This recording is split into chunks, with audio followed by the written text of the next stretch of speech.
Welcome to వీక్షణం. నేను MNR.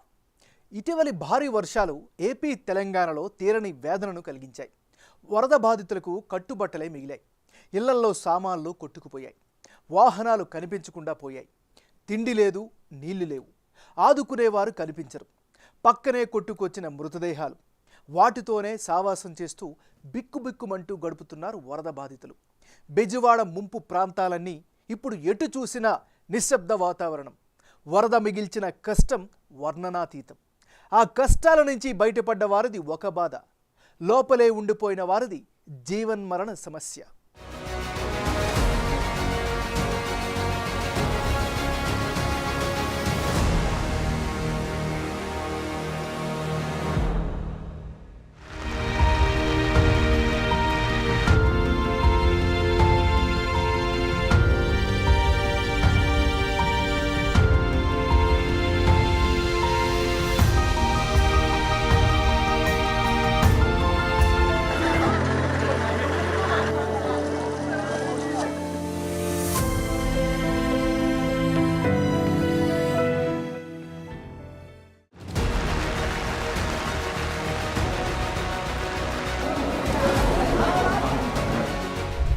వరద మిగిల్చిన విషాదం.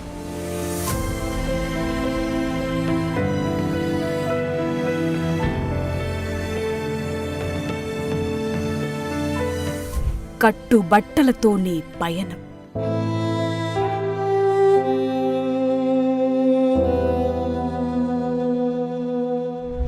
చలికి వణికి బక్కచిక్కిన దైన్యం.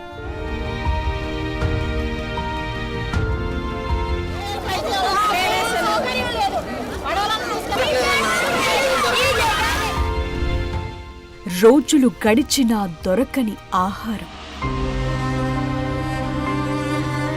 3 రోజుల నుంచి ఇలాగే ఉన్నాం. పాలు లేవు, ఒక కూడు లేదు.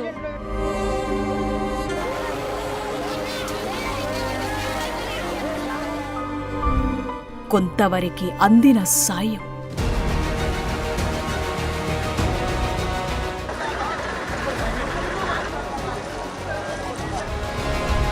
సర్వం కోల్పోయి రోడ్డున పడ్డ జనం.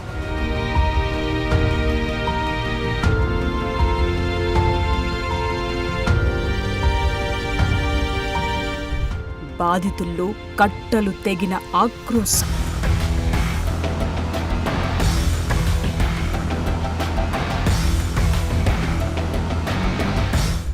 ఈ కన్నీళ్లకు బదులేదన్న నిర్వేదం. పైనోళ్ళు ఆశ్రయిస్తే కూర్చున్నాము.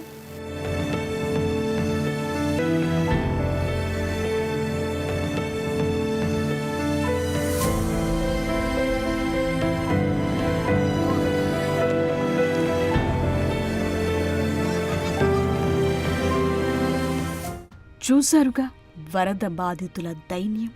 చుట్టుముట్టిన వరద నుంచి బయటపడే మార్గం లేక ఎవరైనా రాకపోతారా అని చూసి తిండి తిప్పలు లేక బక్కచిక్కిపోయి ప్రాణాలైనా దక్కించుకుందామన్న ఉద్దేశంతో దొరికిన వస్తువులను ఆసరాగా చేసుకుని నరకం నుంచి బయటపడ్డ వారెందరో. ఇవన్నీ విజయవాడ బుడమేరు పరివాహక ప్రాంతంలో ఇప్పటికీ కనిపిస్తున్న దయనీయమైన దృశ్యాలు.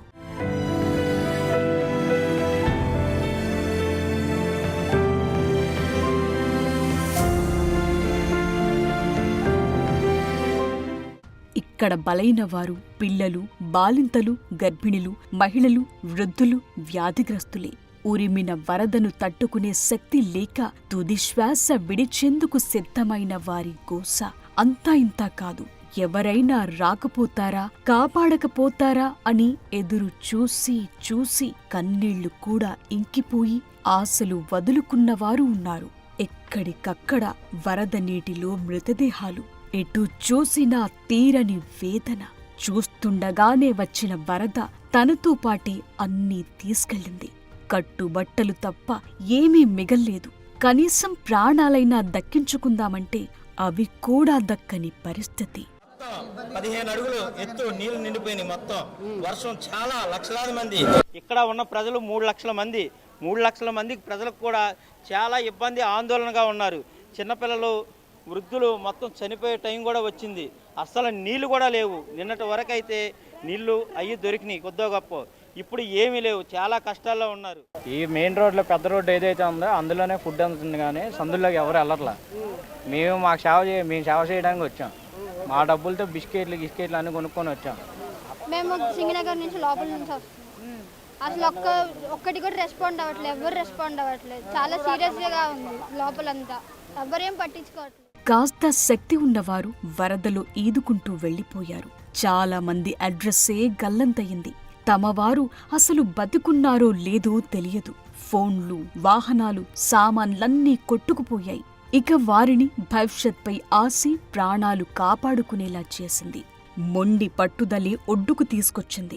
నీళ్లు, తిండి లేకపోయినా బలమంతా కూడదీసుకుని చలికి వణుకుతూ మెడలోతు నీళ్లలో ముందుకు నడుస్తూ ప్రాణాలు దక్కించుకున్న వారెందరో. ఈ 3 రోజుల నుంచి కనీసం మమ్మల్ని పలకరించిన వాళ్ళు లేరు. కనీసం డిపార్ట్మెంట్ వైపు నుంచి కూడా రెస్పాన్స్ లేదు. లోపలికి ఎవరు పలకరించిన వాళ్ళు అసలు రావడానికి కూడా దిక్కు లేదు. మనుషులు బోట్లు తోసుకుంటా ఇంటింటికి వెళ్ళి వాళ్ళని తీసుకొని వచ్చి ఇక్కడ దేబెట్టేవాళ్ళు. అలాంటిది ఎవరు వచ్చి మా భోజనం చేశారు బాబు నాయకులు తెప్పలో ఓ టీ తాగారో టిఫిన్ చేశారని ఎవరు అడిగితే. అజిత్ సింగ్ నగర్ అయినా, జక్కంపూడి కాలనీ అయినా ఇకపై జీవితం గతంలో మాదిరైతే ఉండదు. మళ్లీ 0 నుంచే జీవితం మొదలుపెట్టాలి. తనదనుకున్న వస్తువు ఇప్పుడు ఏదీ వెంటలేదు. కట్టుబట్టలే ఉన్నాయి. ఇప్పుడు వారిని ముందుకు నడపాల్సింది భవిష్యత్పై ఆశ మాత్రమే. వరద బాధితుల్లో ఆవేదన, ఆక్రోశం కట్టలు తెంచుకుంటోంది. సహాయం అందక కన్నీళ్లు తుడిచే వాళ్లు లేక సర్వం కోల్పోయిన వారి బాధ వర్ణనాతీతం. ఆహారానికి కూడా ఇబ్బంది అయింది. తినేవాళ్ళేమో నీళ్ళల్లో బురదలు వేసేస్తున్నారు. మేము అంటే వెళ్ళకపోతున్నాం, చాలా ఇబ్బంది పడుతున్నాం. చుట్టూ చీకట్లు, చుట్టుముట్టిన వరద, కరెంటు లేదు, ఫోన్లు స్విచ్ ఆఫ్. సింగ్ నగర్ గల్లీలు, బుడమేరు పరివాహకంలో ఇప్పటికీ కనిపిస్తోన్న దృశ్యాలివి. కొందరు ఒడ్డున పడ్డ ఆశలు ఆవిరైన వారు అక్కడే ఉండిపోయారు.